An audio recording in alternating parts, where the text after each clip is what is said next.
नमस्कार, आप देख रहे हैं युग चरण और मैं हूं आपके साथ खुशबू सिंह। आइए नजर डालते हैं राजस्थान से जुड़ी कुछ बड़ी खबरों पर। अगर आप एसएमएस अस्पताल के किसी वार्ड में भर्ती हैं और वहां पर सफाई नहीं हो रही है, तो ऐसे में अब आपको परेशान होने की जरूरत बिल्कुल नहीं है। इसके लिए अस्पताल प्रशासन की ओर से अस्पताल बिल्डिंग और वार्डों में QR कोड चिपकाए गए हैं। अस्पताल में सफाई व्यवस्था बेहतर करने के लिए किए गए इस नए प्रयोग के तहत इन कोड को मोबाइल से स्कैन करके कोई भी व्यक्ति, मरीज या उसके परिजन वार्ड की ही नहीं, बिल्डिंग के किसी भी कोने की सफाई से संबंधित अपनी शिकायत दर्ज करवा सकते हैं। दरअसल मुख्यमंत्री बनने के बाद भजनलाल शर्मा ने सबसे पहले जयपुर के सवाई मानसिंह हॉस्पिटल का दौरा कर वहां की सफाई व्यवस्था और स्टाफ की मौजूदगी समेत अन्य व्यवस्थाएं देखी थी। उस समय खराब सफाई व्यवस्था को देख कर के वो नाराज हुए।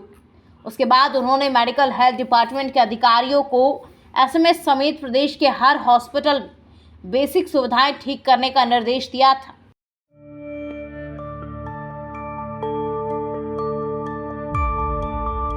किसान आंदोलन का असर अब ट्रेनों पर भी पड़ रहा है। राजस्थान से पंजाब जाने वाली 2 ट्रेनें कैंसिल कर दी गई है। वहीं एक ट्रेन का रूट बदला गया है। किसानों की दिल्ली कूच की संभावनाओं को देखते हुए आज भी पंजाब हरियाणा बॉर्डर सील है। विशेषकर हनुमानगढ़ श्रीगंगानगर में आंदोलन का ये असर सबसे ज़्यादा दिख रहा है। यहाँ सरकारी बसें इंटर स्टेट बॉर्डर क्रॉस नहीं कर पा रही है। इस कारण पैसेंजर्स को कई किलोमीटर पैदल चलना पड़ रहा है। किसान नेताओं के रुख को देखते हुए पुलिस प्रशासन ने सभी बॉर्डर्स पर सिक्योरिटी और ज़्यादा बढ़ा दी है। पुलिस अधिकारियों का कहना है कि कानून व्यवस्था को लेकर कोई समझौता नहीं होगा। वहीं जयपुर में कांग्रेस प्रदेशाध्यक्ष गोविंद सिंह डोटासरा ने कहा कि पार्टी अहिंसक किसान आंदोलन के साथ है।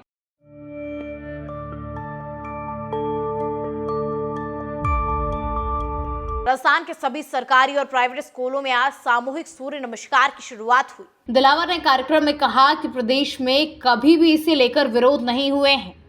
उन्होंने कहा, अभी तक हमारे पास ऐसी कोई सूचना नहीं है कि किसी स्कूल में सूर्य नमस्कार नहीं हुआ है। जिन स्कूलों में सूर्य नमस्कार नहीं हुआ है उन पर हम कार्यवाही करेंगे। चौगान स्टेडियम में हुए कार्यक्रम में गणगौरी बाजार, महाराजा छोटी चौपड़ स्कूलों के अलावा आसपास के विद्यालयों के विद्यार्थी सामूहिक रूप से सूर्य नमस्कार में शामिल हुए। सूर्य नमस्कार के विरोध को लेकर शिक्षा मंत्री ने कहा कि जो भी भारत में रहते हैं, भारत माता मानकर यहाँ रहते हैं। मुस्लिम समाज के द्वारा इसके विरोध की बातें कही जा रही हैं, लेकिन मैं जब इस कार्यक्रम में शामिल होने आ रहा था तब कई मुस्लिम भाइयों के फोन आए और उन्होंने इस ऐतिहासिक कार्यक्रम के लिए बधाई दी है।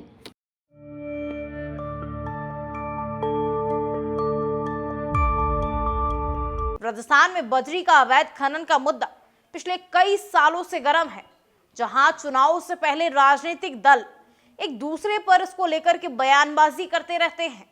वहीं पिछली गहलोत सरकार हो या चाहे इससे पहले वसुंधरा सरकार, दोनों ही सरकारों में बजरी के अवैध खनन की चर्चा होने पर एक कारोबारी का नाम लगातार सामने आता रहा।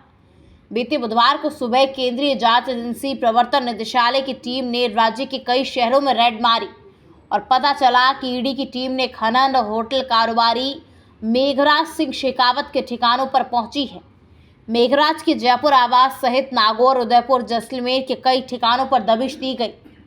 दरअसल करोड़ों की अकूत संपत्ति वाले मेघराज सिंह के बीजेपी और कांग्रेस दोनों के साथ मधुर संबंध है।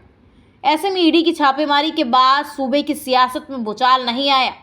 इधर बुधवार को मेघराज के ठिकानों तक ईडी पहुंचते ही हनुमान बेनीवाल का नाम भी चर्चा में आ गया, क्योंकि बताया जा रहा कि इस पूरी कार्यवाही के पीछे हनुमान बेनीवाल की खास भूमिका है, जिसका दावा खुद बेनीवाल ही कर रहे हैं। बेनीवाल ने बताया कि राजस्थान में बजरी के अवैध खनन के खिलाफ उन्होंने कुछ महत्वपूर्ण तथ्यों के साथ कुछ दस्तावेज वित्त सचिव को सौंपे थे और वो बजरी के मुद्दे को संसद और विधानसभा में लगातार उठाते रहे हैं।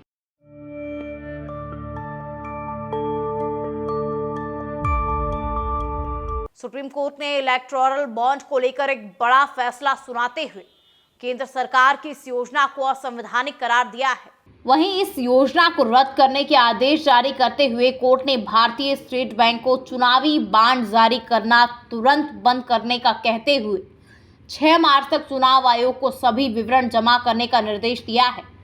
कोर्ट का यह फैसला आते ही राजस्थान के पूर्व मुख्यमंत्री और कांग्रेस के वरिष्ठ नेता अशोक गहलोत ने इसका स्वागत करते हुए बीजेपी पर तीखा हमला किया है। उन्होंने कहा कि मैं लगातार इस मुद्दे पर बोलता रहा हूं और आज सुप्रीम कोर्ट ने फैसले से साबित कर दिया कि इलेक्टोरल बॉन्ड में भ्रष्टाचार को बढ़ाने का काम किया।